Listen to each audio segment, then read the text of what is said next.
Trending nga ang video ng isang tambay. Tinalo ang pro boxer sa piyestahan. Ayaw niya sana mag-boxing guys, tinulak ng mga kasama niya maglaro. Ala, tinulak ng kasama niya maglaro, ayaw sana. Ayon nga sa uploader ng video at kaibigan nga nitong biglang napalaban sa piyestahan.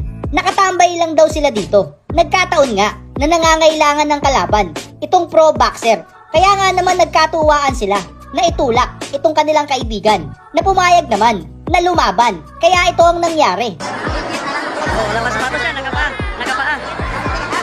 Pero marunong mo guys. Okay. Makikita nga sa video na nakapantalon pa siya at saka nakatsinelas. Talagang wala siyang balak lumaban dahil nga naman nanonood lang siya. Pero since na naitulak nga siya ng kanyang mga kaibigan, wala nang atrasan ang laban na ito. Pasok sa ring. Binuhat guys. Binuhat ng kasama niya papasok sa ring. Ano, nakapantalon. At dito nga, sinimula na ang laban. Guys. Hindi basta-basta yan.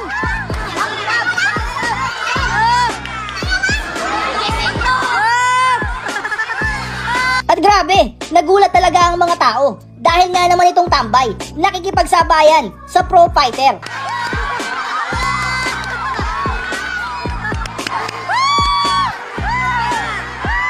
Makikita nyo nga na talagang mas malaki itong pro fighter sa kanya.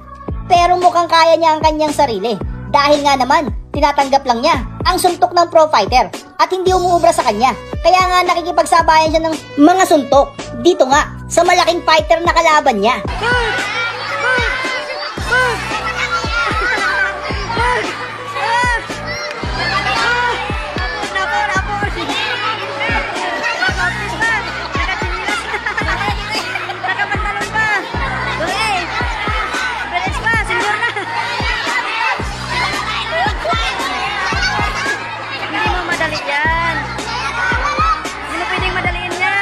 Mukhang hindi makapasok ang mga suntok nitong ang pro fighter sa kanya.